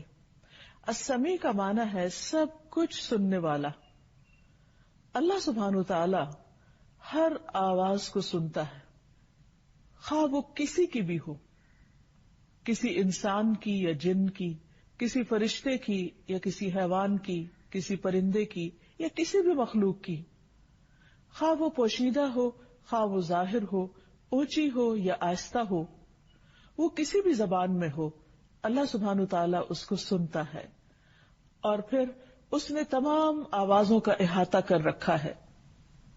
پوشیدہ اس کے ہاں اعلانیہ کی طرح ہے، وہ سرگوشیاں بھی سنتا ہے، وہ مناجات بھی سنتا ہے، وہ دعائیں بھی سنتا ہے، وہ آہیں اور پکاریں بھی سنتا ہے، وہ بے قرار کی پکار بھی سنتا ہے، وہ مجبور کی دعا بھی سنتا ہے، اور بیک وقت اپنی ساری مخلوق کی سنتا ہے. اور وہ آوازیں آپس میں خلط ملط نہیں ہوتی، ہر ایک کی الگ الگ سنتا ہے. اگر ایک چیونٹی بھی اس کو پکارتی ہے تو وہ اس کی آواز بھی سنتا ہے، اس کی دعا بھی سنتا ہے، اس کی ضرورت کو بھی سمجھتا ہے. اور پھر یہ کہ وہ سننے کے بعد جواب بھی دیتا ہے، اور وہ ہر زبان سمجھتا ہے. زبانوں کا اختلاف اس کے ہاں کچھ بھی میٹر نہیں کرتا. یہ ہے اللہ السمیع. اور اس کا سننا انسانوں کی طرح کا سننا نہیں ہے، اس کا سننا اپنی ذات میں خاص ہے. اور پھر یہ بھی یاد رہے کہ نبی صلی اللہ علیہ وسلم نے جب اللہ سبحانہ تعالیٰ کی صفت سماعت کا ذکر کیا تو اپنے کان پر ہاتھ رکھا، جب صفت بصارت کا ذکر کیا تو آنکھ پر ہاتھ رکھا. اس کا مطلب یہ ہے کہ اللہ سبحانہ تعالیٰ کے کان بھی ہیں اور آنکھیں بھی.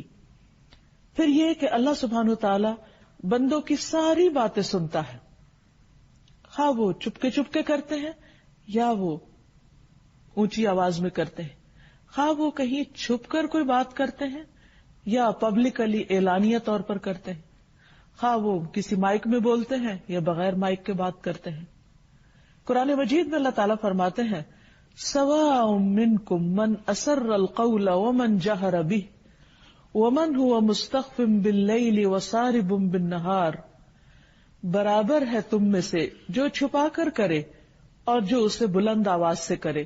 یعنی اللہ سبحانہ تعالیٰ کو اس سے کوئی فرق نہیں پڑتا کہ کوئی کس والیوم میں بات کرتا ہے، سامنے کرتا ہے یا چھپ کے کرتا ہے، اور جو رات کو بالکل چھپا ہوا ہے اور جو دن کو ظاہر ہے، پھرنے والا ہے، ہر ایک کی حرکات سے، ہر ایک کے خیالات سے، ہر ایک کی باتوں سے خوب واقف ہے. قرآن مجید سے ہمیں یہ بھی پتہ چلتا ہے کہ وہ سرگوشی کرنے والوں کی بھی سنتا ہے. اللہ تعالیٰ سورۃ المجادلہ میں ارشاد فرماتے ہیں الم تعلم ان اللہ یعلم ما فی السماوات وما فی الارض ما یکون من نجوى ثلاثة الا هو رابعهم ولا خمسة الا هو سادسهم ولا ادنى من ذلك ولا اکثر الا هو معهم اینما كانوا ثم ينبئهم بما عملوا يوم القیامة ان اللہ بکل شیء علیم. کیا تم نے نہیں دیکھا کہ بے شک اللہ جانتا ہے جو آسمانوں میں ہے اور جو زمین میں ہے. کوئی تین آدمیوں کی کوئی سرگوشی نہیں ہوتی مگر وہ ان کا چوتھا ہوتا ہے. یعنی ان سرگوشیوں کو سن رہا ہوتا ہے جو کسی چھوٹی سے چھوٹی مجلس میں لوگ بیٹھ کے کر رہے ہوتے ہیں, چپ کے دوسروں سے چھپا کے باتیں کر رہے ہوتے ہیں. اور نہ کوئی 5 آدمیوں کی مگر وہ ان کا چھٹا ہوتا ہے, اور نہ اس سے وہ کم ہوتے ہیں نہ زیادہ مگر وہ ان کے ساتھ ہوتا ہے. یعنی خواہ 2 ہو یا پھر 5 سے کہیں زیادہ ہو, وہ ہر ایک کی سن رہا ہوتا ہے, وہ جہاں بھی ہو. پھر وہ انہیں قیامت کے دن بتائے گا جو کچھ انہوں نے کہا, جو کچھ انہوں نے کیا. یقیناً اللہ ہر چیز کو خوب جاننے والا ہے. یعنی اس کا سننا ایسا نہیں کہ بس وہ سن کے خاموش ہو جاتا ہے یا سن کے بھول جاتا ہے یا سن کے اگنور کر دیتا ہے, بلکہ جو کوئی کچھ بھی بولتا ہے وہ سب لکھا جا رہا ہے. اور خاص طور پر جن و انس کا یہ لکھا ہوا قیامت کے دن یا ان کے حق میں حجت بنے گا یا ان کے خلاف حجت بنے گا. اسی طرح وہ لوگ جو حق کے خلاف سازشیں کرتے ہیں یا پھر ایسی پلاٹنگ کرتے ہیں کہ جس سے حق کو نقصان پہنچانے کا ارادہ کرتے ہیں, تو اللہ سبحانہ و تعالیٰ ان کے بارے میں بھی فرماتے ہیں کہ ام یحسبون انا لا نسمع سرهم ونجواهم بلا ورسلنا لدیہم یکتبون. یا وہ گمان کرتے ہیں کہ بے شک ہم ان کا راز اور ان کی سرگوشی نہیں سنتے. یعنی جب وہ پیغمبر کے خلاف باتیں بنا رہے ہوتے ہیں یا چالیں چل رہے ہوتے ہیں یا پلاٹنگ کر رہے ہوتے ہیں تو کیا ہم سن نہیں رہے ہوتے؟ کیوں نہیں, اور ہمارے بھیجے ہوئے ان کے پاس لکھتے رہتے ہیں. یعنی ہم خود بھی سنتے ہیں اور اس کے ساتھ ساتھ ہم نے جو فرشتے مقرر کیے ہیں وہ بھی ان کی ساری باتوں کو لکھ رہے ہیں. اس لیے انسان کو چاہیے کہ جب بھی بولے سوچ کر بولے اور سچ بولے, اور وہ بات بولے جو اللہ سبحانہ تعالیٰ کو راضی کرنے والی ہو, اور ان تمام باتوں سے بچے جو اللہ سبحانہ تعالیٰ کو ناراض کرنے والی ہوں. یاد رہے کہ اللہ سبحانہ تعالیٰ کو صرف وہ بات ہی نہیں سنائی دیتی کہ جو اونچی آواز میں پکار کر کہی جائے, کیونکہ اللہ تعالیٰ دلوں کے حال بھی جانتا ہے اور ان کہی باتوں کو بھی سمجھتا ہے. اسی لیے اس کی یہ صفت السمیع بارہا العلیم کے ساتھ آئی ہے. ابو موسیٰ اشعری کہتے ہیں کہ جب رسول اللہ صلی اللہ علیہ وسلم خیبر کی طرف روانہ ہوئے تو راستے میں لوگ ایک وادی میں پہنچے اور بلند آواز کے ساتھ تکبیر کہنے لگے, اللہ اکبر لا الہ الا اللہ. تو رسول اللہ صلی اللہ علیہ وسلم نے فرمایا اربعوا علی انفسکم انکم لا تدعون اصم ولا غائبا انکم تدعون سمیعا قریبا وہو معکم. اپنی جانوں پر رحم کرو, تم کسی بہرے کو یا کسی ایسے کو نہیں پکار رہے ہو جو تم سے دور ہے, جسے تم پکار رہے ہو وہ سب سے زیادہ سننے والا ہے اور تمہارے بہت نزدیک ہے, بلکہ وہ تمہارے ساتھ ہے. تو اس لیے انسان خواہ دعا مانگے یا کوئی اور بات کرے تو وہ اس بات کا یقین رکھے کہ اللہ سبحانہ و تعالیٰ اس کے ساتھ ہے اور وہ سب سن رہا ہے. دعا میں بھی یقین اسی وقت پیدا ہوتا ہے جب انسان کو یہ پتا ہو کہ اس کی سنی جا رہی ہے. اگر انسان کو یہ یقین ہو جائے تو انسان اپنی پریشانیاں انسانوں کے پاس لے کر نہ جائے بلکہ اللہ سبحانہ و تعالیٰ سے ان کا ذکر کرے اور اسی سے ان کا حل مانگے. ابن عباس کہتے ہیں کہ ہلال بن امیہ نے نبی صلی اللہ علیہ وسلم کے سامنے اپنی بیوی پر شریک ابن سحما کے ساتھ تہمت لگائی تو آپ نے فرمایا گواہ لاؤ ورنہ تمہاری پیٹھ پہ حد لگائی جائے گی. انہوں نے کہا یا رسول اللہ صلی اللہ علیہ وسلم ایک شخص اپنی بیوی کے ساتھ ایک غیر کو مبتلا دیکھتا ہے تو کیا ایسی حالت میں گواہ کو تلاش کرنے جائے گا؟ لیکن آپ یہی فرماتے رہے کہ گواہ لاؤ ورنہ تمہاری پیٹھ پہ حد جاری کر دی جائے گی. اس پر ہلال نے عرض کیا اس ذات کی قسم جس نے آپ کو حق کے ساتھ بھیجا ہے، یعنی نبی بنا کر بھیجا ہے، میں سچا ہوں اور اللہ تعالیٰ خود ہی کوئی ایسی آیت نازل فرما دے گا جس کے ذریعے میرے اوپر سے حد دور ہو جائے گی. اتنے میں جبریل علیہ السلام تشریف لائے اور یہ آیت نازل ہو گئی والذین یرمون ازواجہم، اور پھر یہ آخر تک آیت آئی کہ وہ لوگ جو اپنی بیویوں پر الزام لگاتے ہیں تو اس کا پھر آگے کیا حل ہے اور کیا نتیجہ. بہرحال اس واقعے سے پتہ یہ چلتا ہے کہ کس طرح ایک شخص کی نبی صلی اللہ علیہ وسلم سے کنورسیشن کو اللہ سبحانہ وتعالی نے سنا اور موقع پر ہی اس کا حل بھی پیش کر دیا. اسی طرح ایک اور واقعہ ہمیں ملتا ہے، زید بن ثابت انصاری اس کو روایت کرتے ہیں. زید بن ثابت رضی اللہ تعالی عنہ بہت ذہین صحابہ میں سے تھے. انہوں نے 17 دن میں عبرانی زبان سیکھی تھی. نبی صلی اللہ علیہ وسلم کے کاتب تھے. جب آپ پر کچھ آیات اترتی، وحی نازل ہوتی تو آپ ان کو بلواتے اور انہیں آپ لکھواتے اور وہ اس وقت کی نازل شدہ وحی کو اپنے ہاتھ سے لکھا کرتے تھے. تو اسی طرح ایک موقع پر آپ صلی اللہ علیہ وسلم ان کو یہ آیت لکھوا رہے تھے، لا يستوي القاعدون من المؤمنین والمجاہدون فی سبیل اللہ.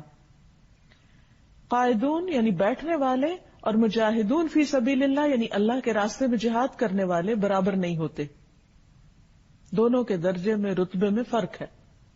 تو اتنے میں عبداللہ بن مکتوم جو نابینا صحابی تھے وہ اندر آئے. انہوں نے جب یہ آیت سنی تو کہنے لگے اے اللہ کے رسول صلی اللہ علیہ وسلم، اگر مجھ میں جہاد کی طاقت ہوتی تو میں ضرور نکلتا. چونکہ وہ نابینا تھے اس لیے شریک نہیں ہو سکتے تھے. تو اس پر اللہ سبحانہ وتعالی نے فوراً وحی نازل کر دی. اسی وقت آپ پر وحی کی کیفیت طاری ہو گئی اور آپ کی ران میری ران پر تھی. اس شدت کی وجہ سے جو وحی کے وقت آپ محسوس کرتے تھے، مجھے یوں لگا جیسے میری ران پھٹ جائے گی، یعنی اتنا بوجھ پڑ رہا تھا اس پر. تو اس پر جو ہی وہ شدت ختم ہوئی تو آپ صلی اللہ علیہ وسلم نے مجھے ان الفاظ کے اضافے کے لیے کہا غیر اولی الضرر، یعنی بیٹھنے والوں میں سے جن کا کوئی عذر نہیں وہ اور مجاہد برابر نہیں. ہاں جن کا کوئی عذر ہے اور ان کی نیت ہے اور وہ اللہ کے راستے میں نکلنا چاہتے ہیں تو اللہ سبحانہ وتعالیٰ ان کو نکلنے والوں کے برابر ہی اجر دے گا، خواہ وہ نہ بھی نکل پائیں. پھر اسی طرح یہ ہے کہ اللہ سبحانہ وتعالیٰ اپنے بندوں کی دعائیں سنتا ہے. ارشاد باری تعالیٰ ہے وَإِذَا سَأَلَكَ عِبَادِي عَنِّي فَإِنِّي قَرِيبٌ أُجِيبُ دَعْوَةَ الدَّاعِ إِذَا دَعَانِ فَلْيَسْتَجِيبُوا لِي وَلْيُؤْمِنُوا بِي لَعَلَّهُمْ يَرْشُدُونَ. وَإِذَا سَأَلَكَ، اور جب آپ سے پوچھے، جب بھی، عبادی میرے بندے، انی میرے بارے میں، فَإِنِّي قَرِيبٌ تو بے شک میں قریب ہوں، یقیناً قریب ہوں، بہت قریب ہوں، دور نہیں ہوں ان سے. اجیب دعوت الداعی اذا دعانی، میں جواب دیتا ہوں پکارنے والے کی پکار کا جب بھی وہ مجھے پکارتا ہے. یہاں پر دلچسپ بات یہ ہے کہ دعویٰ کا لفظ آیا، دعا کا نہیں آیا. دعویٰ کا مطلب ہوتا ہے ایک دفعہ پکارنا، یعنی اگر وہ مجھے ون سنگل ٹائم بھی پکارتا ہے، کسی ایک بار بھی مجھے پکارتا ہے تو میں اس کی پکار سنتا ہوں. اور الداعی کہا یعنی پکارنے والا، دعا کرنے والا. یہ نہیں کہا کہ جب متقی مجھے پکارتا ہے یا بہت نیک شخص کوئی پکارتا ہے یا مومن مجھے پکارتا ہے تو اس وقت میں اس کی پکار سنتا ہوں، بلکہ جو بھی مجھے پکارتا ہے اور جب بھی مجھے پکارتا ہے میں اس کی پکار سنتا ہوں، اس کو جواب دیتا ہوں. اذا دعانی، جب، جہاں، جس وقت، جیسے بھی وہ مجھے پکارتا ہے. فَلْيَسْتَجِيبُوا لِي، چاہیے کہ وہ بھی میری بات مانے، وہ بھی میری بات سنے. وَلْيُؤْمِنُوا بِي، اور مجھ پر اعتماد رکھیں، مجھ پر ایمان لائیں. لَعَلَّهُمْ يَرْشُدُونَ، شاید کہ وہ ہدایت پا جائیں. یعنی یہ دعا ان کے لیے زندگی کو بدلنے کا ذریعہ بن جائے، سیدھے رستے پر چلنے کا. اب دیکھیے کہ سورۃ الفاتحہ میں ہر روز ہم ہر نماز کی ہر رکعت میں اللہ سبحانہ وتعالیٰ کو پکارتے ہیں. ایاک نعبد و ایاک نستعین، صرف تیری ہم عبادت کرتے ہیں اور صرف تجھ سے ہم مدد چاہتے ہیں، یعنی تجھ سے دعائیں کرتے ہیں. تو اللہ سبحانہ وتعالیٰ کا وعدہ ہے کہ میرا جو بندہ بھی مجھ سے جب بھی مانگے گا، ہاں وہ ایک بار مانگے، میں اس کی پکار سنوں گا اور میں اس کی پکار کا جواب دوں گا، اس کی دعا قبول کروں گا. ایک دفعہ نبی صلی اللہ علیہ وسلم نے جب صحابہ سے ذکر کیا تو انہوں نے کہا کہ پھر تو ہم اپنے رب سے بہت زیادہ مانگیں گے، یعنی اگر رب سنتا ہے تو پھر تو ہم بہت بہت دعائیں کریں گے. تو آپ نے فرمایا اللہ سبحانہ وتعالیٰ اس سے بھی زیادہ ہے، یعنی تم جتنا مانگ سکتے ہو وہ اس سے بھی کہیں زیادہ ہے دینے والا، سننے والا، جواب دینے والا. تو ایک انسان جس کو یہ یقین ہو کہ میرا رب ہر حال میں، دن کو، رات کو، جب ساری دنیا سو رہی ہو، جب کوئی سننے والا نہ ہو، جب کوئی پہنچنے والا نہ ہو، تو وہ اس کے قریب ہوتا ہے، وہ اس کی پکار سنتا ہے. تو پھر جسے یہ یقین ہوگا وہ ہر حال میں اپنے رب ہی کو پکارے گا اور اس کو رب کا دامن چھوڑ کر، رب کا در چھوڑ کر کہیں اور جانے کی اور کسی اور کو کچھ بھی سنانے کی ضرورت نہیں رہتی. یہ ایک بندے کے لیے کتنی بڑی سعادت کی بات ہے کہ وہ ایسے رب کو جانے جو اس کی ہر دعا سنے، ہر دعا، ہاں وہ ایک بار پکارے یا کئی بار پکارے، سارا دن پکارے یا ساری رات کو پکارے، اونچی آواز میں پکارے یا آہستہ آواز میں پکارے، انگریزی میں پکارے یا اردو میں پکارے یا عربی میں پکارے، یا اگر وہ بول نہیں سکتا تو دل ہی دل میں پکارے، وہ ہر آواز سنتا ہے. اور پھر صرف سنتا ہی نہیں، وہ جواب دینے پہ قادر ہے، وہ بندے کی اس ضرورت کو پوری کرنے پہ قادر ہے اور وہ کرتا بھی ہے. پھر اسی طرح اہل ایمان کا یہ اعتقاد ہونا چاہیے کہ رب جب ان کی سنتا ہے تو پھر ان کی زندگی میں کسی قسم کا خوف اور کوئی مایوسی نہیں رہنی چاہیے. مایوس انسان کب ہوتا ہے، پریشان کب ہوتا ہے؟ جب اس کا یہ یقین چلا جاتا ہے کہ کوئی اس کی سننے والا ہے، جب وہ سوچتا ہے کہ میری کوئی نہیں سنتا، کوئی نہیں مجھے سننے والا، میں تنہا ہوں، میرا کوئی نہیں ہے، میری کوئی مدد نہیں کرتا، تو ایسے میں انسان کو ڈپریشن ہوتا ہے. جس شخص کا اس اللہ سبحانہ وتعالی کی اس صفت پر ایمان ہو، یقین ہو کہ میں تنہا نہیں ہوں، میرا رب سننے والا ہے اور ہر حال میں سننے والا اور بہت زیادہ سننے والا ہے، اور سن سن کر کبھی وہ تنگ بھی نہیں ہوتا اور وہ جواب بھی دیتا ہے. اب دیکھیے اس کے برعکس جب ہم انسانوں کو سناتے ہیں تو بعض اوقات وہ ہماری بات پوری طرح سنتے ہی نہیں، بعض اوقات سن لیتے ہیں لیکن وہ باتیں ان کے کانوں سے ٹکرا کے واپس آ جاتی ہیں، گویا انہوں نے سنا ہی نہیں. بعض اوقات کچھ نہ کچھ سن لیتے ہیں لیکن وہ پوری طرح سمجھتے ہی نہیں. بعض اوقات وہ کچھ سمجھتے ہیں اور وہ کچھ غلط سمجھتے ہیں اور اس سے الٹا اور ایک اور مسئلہ کھڑا ہو جاتا ہے.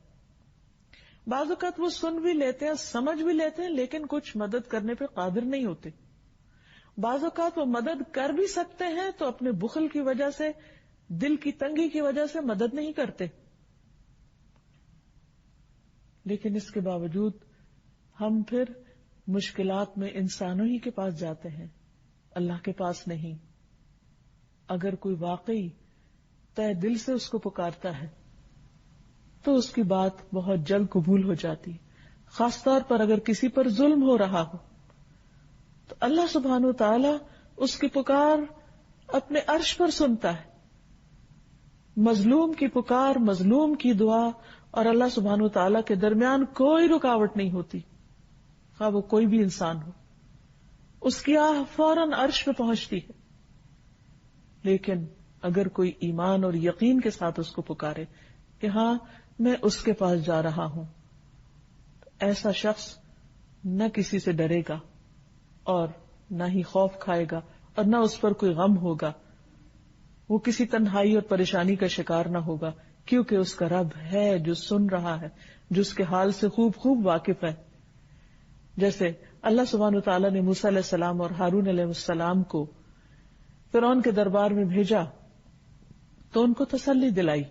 قالا ربنا اننا نخاف ان یفرط علینا او ان یطغی، دونوں نے کہا اے ہمارے رب یقیناً ہم ڈرتے ہیں کہ وہ ہم پہ زیادتی کرے گا یا حد سے بڑھ جائے گا.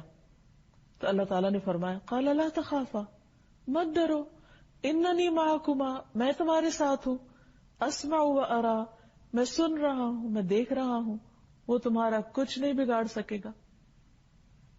وہ دشمن ہے لیکن ایک بال بھی بیکا نہیں کر سکے گا، تم جاؤ تو صحیح. تو اللہ سبحانہ تعالیٰ کا یہ فرمانا ان کے لیے کس قدر دلوں کی تقویت کا باعث بنا ہوگا کہ واقعی وہ اس قابل ہو گئے کہ وہ ایسے شخص کا جا کے مقابلہ کر سکیں، اس کا سامنا کر سکیں. تو جب انسان کو اللہ سبحانہ تعالیٰ کے اس نام پر یقین ہو جاتا ہے تو پھر وہ اپنے رب کو ہر حال میں پکارتا رہتا ہے. جیسے ابراہیم علیہ السلام، انہوں نے جب انہیں آگ میں پھینکا جا رہا تھا تو اپنے رب ہی کو پکارا، حسبی اللہ و نعم الوکیل، اور اللہ سبحانہ تعالیٰ نے ان کی دعا فوراً سنی. یونس علیہ السلام نے اپنے رب ہی کو پکارا تھا، رب نے ان کی دعا فوراً سنی. اسی طرح ابراہیم علیہ السلام اپنے بیٹے اسماعیل علیہ السلام کے ساتھ جب خانہ کعبہ کی تعمیر کر رہے تھے تو اپنے رب کو پکار رہے تھے. وَإِذْ يَرْفَعُ إِبْرَاهِيمُ الْقَوَاعِدَ مِنَ الْبَيْتِ وَإِسْمَاعِيلُ رَبَّنَا تَقَبَّلْ مِنَّا إِنَّكَ أَنْتَ السَّمِيعُ الْعَلِيمُ. اللہ سبحانہ وتعالیٰ کی اس صفت کا واسطہ دے کر پکار رہے تھے. اور جب ابراہیم اس گھر کی بنیادیں اٹھا رہے تھے اور اسماعیل بھی علیہم السلام، وہ کیا کہہ رہے تھے؟ اے ہمارے رب، ہم سے قبول فرما، بے شک تو ہی سب کچھ سننے والا اور سب کچھ جاننے والا ہے. تو آپ دیکھیے کہ اللہ سبحانہ وتعالیٰ نے ان سے یہ محنت کس قدر قبول فرمائی اور اس گھر کو کیسی برکتیں عطا فرمائی. دنیا میں سب سے زیادہ سمپل، سادہ اور ایک کمرے پر مبنی گھر ہے، لیکن ساری دنیا سے بڑھ کر بارونق، اور پوری دنیا کے لوگوں کے دل اس کی طرف کھینچے چلے آتے ہیں، اور وہ لوگوں کے لیے ہدایت اور رہنمائی کا سبب ہے. وہ اس بیابان اور ویرانے میں گھر بنایا گیا تھا، لیکن آج دنیا کی سب سے زیادہ آباد ترین جگہ ہے، جو دن کے 24 گھنٹوں میں اور ہفتے کے 7 دنوں میں اور مہینے کے 30 دنوں میں سے کسی وقت کسی لمحے کے لیے بھی خالی نہیں ہوتا، ایک لمحے کے لیے بھی خالی نہیں. یہ اللہ سبحانہ وتعالیٰ کی کتنی بڑی رحمت اور کیسی قبولیت، یہ ان دعاؤں ہی کا تو نتیجہ ہے. ابن عباس کہتے ہیں کہ ابراہیم علیہ السلام نے اسماعیل علیہ السلام سے فرمایا، اللہ نے مجھے حکم دیا ہے کہ میں ایک کام کروں، کیا اس کام پر تو مجھے مدد دو گی؟ تو اسماعیل علیہ السلام نے کہا، جو آپ کے رب کا حکم ہے آپ اس کی تعمیل کریں، میں آپ کے ساتھ ہوں، میں آپ کی مدد کروں گا. تو انہوں نے بتایا کہ اللہ سبحانہ وتعالیٰ نے مجھے حکم دیا ہے کہ میں اسی مقام پر اللہ کا گھر تعمیر کروں. اب اس پر ابراہیم علیہ السلام اس پتھر پر کھڑے ہو کر تعمیر کرنے لگے اور اسماعیل علیہ السلام پتھر دیتے چلے جاتے، یعنی مزید وہ اینٹیں پکڑاتے جا رہے تھے، اور دونوں ہی یہ دعا پڑھ رہے تھے، یعنی کام بھی کر رہے تھے اور دعا بھی مانگ رہے تھے. ربنا تقبل منا، اللہ ہم سے یہ خدمت قبول کر لے، انک انت السمیع العلیم، کیونکہ تو سننے والا ہے، جاننے والا ہے، تو دیکھ رہا ہے کہ ہم کیا کر رہے ہیں، کیوں کر رہے ہیں، ہمارے صرف ظاہر نہیں دلوں کے حال کو بھی جانتا ہے. السمیع کے ساتھ جب العلیم کی صفت بھی آ جاتی ہے تو سمیع ظاہری بات کے سننے کے لیے اور علیم دلوں کا حال جاننے کے لیے. تو ہماری نیت کو، ہمارے جذبے کو، ہماری تمنا کو سب کچھ جانتا ہے کہ ہم کس شوق کے ساتھ تیرا گھر تعمیر کر رہے ہیں، اور اللہ سبحانہ وتعالیٰ نے اس کو قبول کر لیا. اسی طرح مریم علیہ السلام کی والدہ جب وہ اس نام کے وسیلے کے ساتھ اللہ سبحانہ وتعالیٰ سے دعا کرتی ہیں تو اللہ سبحانہ وتعالیٰ نے ان کی دعا بھی قبول فرمائی. اذ قالت امرأة عمران رب انی نذرت لك ما فی بطنی محررا فتقبل منی انک انت السمیع العلیم. جب عمران کی بیوی نے کہا، اے میرے رب، بے شک میں نے تیرے لیے ایک نظر مانی ہے کہ جو میرے پیٹ میں ہے وہ آزاد ہوگا، سو مجھ سے قبول فرما، بے شک تو ہی سب کچھ سننے والا، سب کچھ جاننے والا ہے. تو اللہ سبحانہ وتعالیٰ نے کیا فرمایا؟ فَتَقَبَّلَهَا رَبُّهَا بِقَبُولٍ حَسَنٍ، تو اس کے رب نے اسے بہت عمدہ طریقے سے قبول کیا. اصل بات یہ ہے کہ انسان کس نیت کے ساتھ، کس سوچ کے ساتھ اور کس اخلاص کے ساتھ مانگتا ہے اور کس طرح تڑپ کر دعا کرتا ہے، کس یقین کے ساتھ مانگتا ہے. تو جب ہم اللہ سبحانہ وتعالیٰ کی اس صفت کو، اس نام کو جان لیں گے تو ہمارے یقین میں بھی اضافہ ہوگا کہ وہ سن رہا ہے، سن رہا ہے، سن رہا ہے. کوئی چیز رکاوٹ نہیں اس کے سننے کی راہ میں. اسی طرح اللہ سبحانہ وتعالیٰ نے زکریا علیہ السلام کی دعا اس وقت سنی جب وہ حضرت مریم کے پاس اللہ سبحانہ وتعالیٰ کا رزق پاتے تھے. ہنالک دعا زکریا ربہ قال رب هب لي من لدنك ذرية طيبة انك سميع الدعاء. وہی زکریا نے اپنے رب سے دعا کی، اے میرے رب مجھے اپنے پاس سے ایک پاکیزہ اولاد عطا فرما، کیونکہ بلا شبہ تو دعا کا سننے والا ہے. تو آپ دیکھیے کہ ان سب نے اپنے رب کی اس صفت کو واسطہ بنایا کہ اللہ چونکہ تو سنتا ہے تو میری بھی سن، اور اللہ سبحانہ وتعالیٰ نے ان کی سنی. پھر اسی طرح نبی صلی اللہ علیہ وسلم نے جنگ خندق کے موقع پر جب وہ خندق کھودی جا رہی تھی اور ایک بہت بڑا پتھر آ گیا جو صحابہ کرام سے ٹوٹ نہیں رہا تھا، تو نبی صلی اللہ علیہ وسلم نے جب دعا کی اللہ تعالیٰ سے تو اس میں بھی انہی صفات کا ذکر کیا، السمیع العلیم.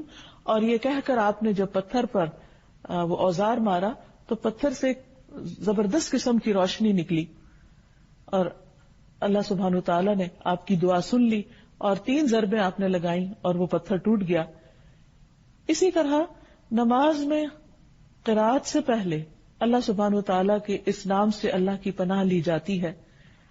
ابو سعید خدری کہتے ہیں کہ رسول اللہ صلی اللہ علیہ وسلم جب رات میں نماز تہجد کے لیے کھڑے ہوتے تو اللہ اکبر کہتے اور پھر سبحانک اللہم و بحمدک و تبارک اسمک و تعالی جدک و لا الہ غیرک پڑھتے، پھر 3 مرتبہ لا الہ الا اللہ کہتے، 3 مرتبہ اللہ اکبر کبیرہ کہتے، پھر فرماتے اعوذ باللہ السمیع العلیم من الشیطان الرجیم من ہمزہ ونفخہ ونفثہ، اور پھر اس کے بعد قرات فرماتے یعنی سورۃ الفاتحہ وغیرہ.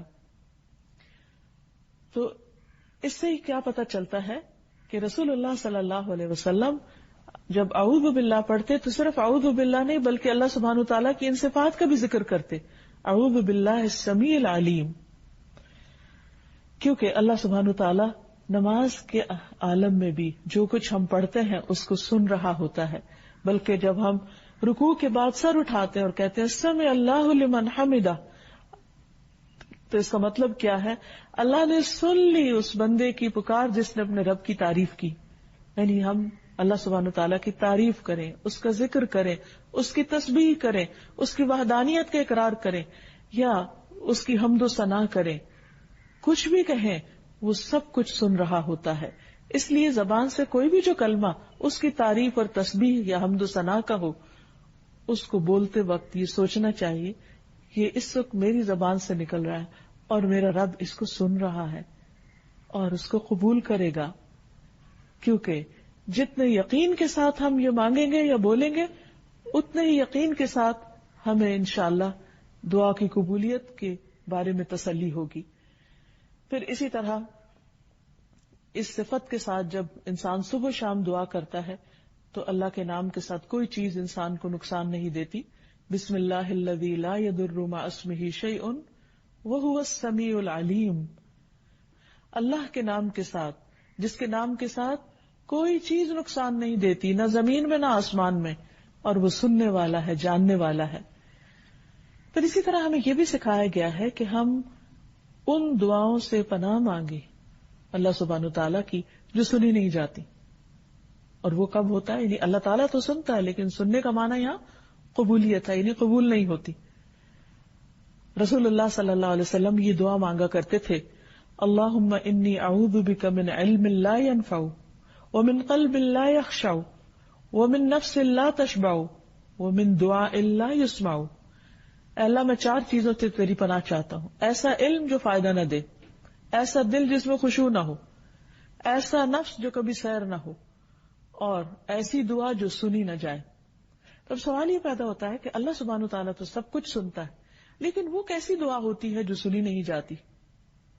عبد الرحمن بن یزید کہتے ہیں کہ علقمہ مجھے ملے اور مجھ سے کہا کہ کیا تم نہیں دیکھتے کہ ربی کیا کہتے ہیں؟ ربی کہتے ہیں کیا تم نہیں دیکھتے کہ لوگ کتنی زیادہ دعائیں کرتے ہیں اور کتنی کم قبول ہوتی؟ یہ اس لیے ہوتا ہے کہ اللہ چھپی ہوئی دعا کے سوا اور کوئی دعا قبول نہیں کرتا۔ میں نے کہا کہ یہی بات عبداللہ رضی اللہ عنہ نے بھی کہی تھی کہ اللہ تعالیٰ کسی شہرت پسند اور ریاکار یا کھیل سے دعا کرنے والی کی دعا قبول نہیں کرتا۔ یعنی اللہ تعالیٰ ایسی دعا قبول نہیں کرتا کہ جو انسان صرف دوسروں کو سنانے کے لیے کر رہا ہو، یا لوگوں کو یہ بتانے کے لیے کہ وہ بہت اچھی دعا کرنا جانتا ہے یا بہت دعائیں کرتا ہے، یا صرف لوگوں کے سامنے مانگتا ہے، اور حقیقت میں اللہ سبحانہ و تعالیٰ کو سنانا مقصود نہیں ہوتا۔ وہ صرف اس دعا کرنے والے کی وہ دعا قبول فرماتا ہے جو اس کے قلب کے اندرونی حصے سے نکلتی ہے، یعنی پورے یقین کے ساتھ نکلتی، اور یہ یقین لانے کے لیے اللہ کی صفت السمیع کا ہونا، علم میں ہونا اور اس کو سمجھنا اور اس پر غور و فکر کرنا اور اس کا احساس رکھ کے مانگنا بہت ضروری ہے۔ اس اللہ سبحانہ وتعالیٰ کسی کھلنڈرے دل، غافل دل کی دعا نہیں سنتا کہ جس میں انسان زبان سے تو مانگ رہا ہو لیکن اس کا دل ساتھ شریک نہ ہو، اور اس کے اپنے کان بھی نہ سنے سمجھے کہ وہ کہنے والے نے کہا کیا، مانگنے والے نے مانگا کیا۔ کیونکہ بعض اوقات ایسا ہوتا ہے کہ ہم کچھ قرآنی دعائیں یا نبی صلی اللہ علیہ وسلم کی دعائیں زبانی رٹ لیتے ہیں اور پھر ان کو اول سے آخر تک اسے رٹے ہوئے سیکوینس میں پڑھ جاتے ہیں، اور اینڈ آف دا ڈے ہمیں خود بھی پتہ نہیں ہوتا کہ مانگا کیا۔ اور بعض اوقات نماز میں ہی کیفیت ہوتی ہے، نماز میں کئی ایک دعائیں، مثلا آپ دیکھیے کہ جب ہم تشہد میں بیٹھ جاتے ہیں تو اس کے بعد درود شریف پڑھتے ہیں، دعائیں مانگتے ہیں، لیکن کئی بار ایسا ہوتا ہے کہ وہ سب کچھ پڑھنے کے بعد سوچ آتی کہ اچھا کیا کہا۔ ایسی دعائیں صرف زبان کی گردان ہوتی ہیں، دل سے نہیں نکلتی، پورے شعور کے ساتھ نہیں مانگی جاتی، تو پھر شکوہ کس بات کا کہ وہ قبول نہیں ہوئی۔ تو اب یہ ہے کہ جب بندے کو یہ یقین ہو جائے کہ اللہ سبحانہ و تعالیٰ سنتا ہے اور ہر بات سنتا ہے، تو پھر اس کو ہر بات اللہ سبحانہ و تعالیٰ کے سامنے ہی رکھنی چاہیے اور اسی سے ڈرتے ہوئے انسان کو بولنا چاہیے۔ اللہ سبحانہ و تعالیٰ کی اس صفت اور اس نام کو جاننے کا مطلب یہ ہے کہ انسان اس بات پر یقین رکھے کہ اللہ سبحانہ و تعالیٰ سنتا ہے اور وہ عرش کے اوپر سے بھی سنتا ہے۔ حضرت عائشہ کہتی ہیں کہ سب تعریفیں اللہ کے لیے ہیں جو تمام آوازوں کو سنتا ہے۔ ایک تکرار کرنے والی خاتون نبی صلی اللہ علیہ وسلم کی خدمت میں حاضر ہوئی۔ میں کمرے کے ایک کونے میں بیٹھی ہوئی تھی، وہ نبی صلی اللہ علیہ وسلم سے اپنے خاوند کی شکایت کر رہی تھی، مجھے اس کی بات سنائی نہیں دے رہی تھی، اور اللہ تعالیٰ نے یہ آیت نازل فرما دی، قد سمع اللہ قول التی تجادلک فی زوجہا وتشتکی الی اللہ واللہ یسمع تحاورکما۔ اللہ نے اس عورت کی بات سن لی، ایک عورت کی بات جو ایک مجبور تھی، بے قرار تھی، جو اپنے شوہر کی شکایت لے کر رسول اللہ صلی اللہ علیہ وسلم کے پاس آئی تھی، جو اپنا مسئلہ بار بار بیان کر رہی تھی اور اس مسئلے کا حل چاہتی تھی، لیکن نبی صلی اللہ علیہ وسلم کے پاس حل نہیں تھا۔ اللہ سبحانہ وتعالیٰ نے ساتوں آسمانوں کے اوپر سے عرش عظیم پر اس کی پکار سن لی اور اس کو جواب دیا اور فرمایا، اللہ نے سن لی اس عورت کی بات جو تجھ سے اپنے شوہر کے بارے میں جھگڑ رہی تھی اور اللہ سے شکوہ کر رہی تھی، اور اللہ تم دونوں کی گفتگو کو سن رہا تھا، واللہ یسمع تحاورکما، اللہ سبحانہ وتعالیٰ سب کچھ سننے والا ہے۔ لہذا ہمیں اس پر پورا یقین ہونا چاہیے کہ خلوت اور جلوت میں اللہ سبحانہ وتعالیٰ ہر ایک کی سنتا ہے۔ پھر یہ کہ ہمارے کان اللہ کی دی ہوئی ایک نعمت ہے۔ دوسری چیز یہ کہ ہمیں اپنے کانوں کی نعمت کا صحیح طور پر شکر ادا کرتے ہوئے ان کا صحیح استعمال کرنا چاہیے۔ سماعت کی نعمت کوئی معمولی نعمت نہیں ہے۔ اللہ تعالیٰ اس کا ذکر قرآن مجید میں فرماتے ہیں، واللہ اخرجکم من بطون امہاتکم لا تعلمون شیئا وجعل لکم السمع والابصار والافئدہ لعلکم تشکرون. اور اللہ نے تمہیں تمہاری ماؤں کے پیٹوں سے اس حال میں نکالا کہ تم کچھ نہ جانتے تھے. اس نے تمہارے لیے کان اور آنکھیں اور دل بنا دیے تاکہ تم شکر ادا کرو. اس لیے اس نعمت کا شکر واجب ہے. فرمایا وَهُوَ الَّذِي أَنشَأَ لَكُمُ السَّمْعَ وَالْأَبْصَارَ وَالْأَفْئِدَةَ قَلِيلًا مَا تَشْكُرُونَ. وہی ہے جس نے تمہارے لیے کان اور آنکھیں اور دل بنائے مگر تم کتنا کم شکر ادا کرتے ہو. یعنی اس نعمت کا احساس بھی نہیں کرتے اور اس کا حق ادا نہیں کرتے.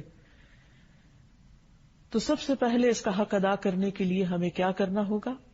نمبر 1 کہ اللہ سبحانہ وتعالی کی بات کو توجہ کے ساتھ سنا جائے اور سن کر اس پر ایمان لایا جائے اور اس کے مطابق عمل کیا جائے. پھر یہ کہ ان کانوں سے وہی سنا جائے جو اللہ سبحانہ وتعالی کو پسند ہے. شکر ادا کرنے میں سب سے پہلی چیز تو یہ آتی ہے کہ انسان اللہ سبحانہ وتعالی کی بات کو توجہ سے سنے اور پھر جو کچھ اس میں کہا گیا ہے اس پر عمل بھی کرے. ان باتوں کو زیادہ شوق سے سنے جو اللہ سبحانہ وتعالی کو سننا پسند ہے. مثلاً ایک حدیث میں آتا ہے کہ سب سے زیادہ جس آواز کو اللہ تعالیٰ پسند کرتے ہیں وہ نبی کی وہ آواز ہے جس میں وہ قرآن کو خوبصورتی کے ساتھ پڑھتا ہے. تو ہمیں بھی قرآن مجید کی تلاوت سننے کا شوق ہونا چاہیے. پھر اسی طرح ان کانوں کو ان چیزوں کے سننے سے بچانا چاہیے کہ جو اللہ تعالیٰ کو سننا پسند نہیں. مثلاً غیبت سننا قرآن مجید میں خاص طور پر اس سے منع کیا گیا. یا ایھا الذین آمنوا اجتنبوا کثیرا من الظن ان بعض الظن اثم ولا تجسسوا ولا یغتب بعضکم بعضا ایحب احدکم ان یأکل لحم اخیہ میتا فکرہتموہ واتقوا اللہ ان اللہ تواب الرحیم. اے لوگو جو ایمان لائے ہو بہت گمان کرنے سے پرہیز کرو. بعض گمان گناہ ہے اور جاسوسی نہ کرو اور تم میں سے کوئی کسی دوسرے کی غیبت نہ کرے. کیا تم میں سے کوئی یہ پسند کرتا ہے اپنے مردہ بھائی کا گوشت کھائے؟ سو تم اسے ناپسند کرتے ہو اور اللہ سے ڈرو. یقیناً اللہ بہت توبہ قبول کرنے والا مہربان ہے. اسی طرح اللہ سبحانہ تعالیٰ کی نافرمانی کی باتیں نہیں سننی چاہیے. لغو باتیں سننے سے پرہیز کرنا چاہیے. کان لگا کر دوسروں کی باتیں نہیں سننی چاہیے یعنی تجسس نہیں کرنا چاہیے. اسی طرح حرام گفتگو سے بچنا چاہیے کیونکہ کانوں کے زنا سے بچنا ضروری ہے. نبی صلی اللہ علیہ وسلم نے فرمایا الاذنان زناہم الاستماع. کانوں کا زنا فحش بات سننا ہے کیونکہ کانوں کے بارے میں قیامت کے دن سوال ہوگا. پھر اسی طرح یہ ہے کہ جو سننے کی بات ہے جس پر اللہ سبحانہ وتعالی نے خاص طور پہ فرمایا یا ایھا الذین آمنوا، اے لوگوں جو ایمان لائے ہو. تو جب ہمارا ایمان ہو تو پھر ہم کیا کریں؟ پوری توجہ سے اللہ تعالیٰ کی بات سنیں، سنی انسنی نہ کر دیں. پھر اسی طرح قرآن مجید کو سنتے وقت خاموشی اختیار کریں. پھر سن کر دل پر اثر بھی قبول کریں. سن کر منہ نہ موڑیں. سننے کے بعد ایمان لے آئیں. اور ایمان لانے کا مطلب کیا ہے کہ اس پر عمل کریں. نبی صلی اللہ علیہ وسلم نے فرمایا جو شخص آذان سن کر نماز کے لیے مسجد میں نہیں آتا اس کی نماز نہیں سوائے کسی عذر کی صورت کے. ابن ام مکتوم نے ایک دفعہ نبی صلی اللہ علیہ وسلم سے اپنے عذر کا ذکر کیا کہ میں بوڑھا ہو گیا ہوں اور میرا گھر دور ہے، مجھے کوئی مسجد میں لانے والا نہیں، تو کیا میں جماعت کے بغیر گھر میں ہی نماز پڑھ لوں؟ تو آپ نے فرمایا کیا تم آذان سنتے ہو؟ یعنی اگر تم سنتے ہو تو پھر میں تمہارے لیے کوئی رخصت نہیں پاتا. پھر اسی طرح ہدایت کی بات سن کر دل پر بوجھ محسوس نہیں ہونا چاہیے، اسے شوق سے سننا چاہیے.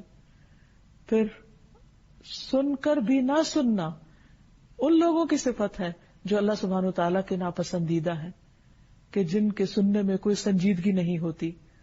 پھر یہ کہ بات سن کر اس کو مروڑ نہیں دینا چاہیے، اصل سے پھیر نہیں دینا چاہیے. پھر اسی طرح یہ کہ سن کر تکبر نہیں کرنا چاہیے، سن کے مذاق نہیں اڑانا چاہیے، خصوصاً اللہ سبحانہ وتعالیٰ کی باتوں کو. پھر اسی طرح ایک کان سے سن کر دوسرے کان سے نکال نہیں دینا چاہیے.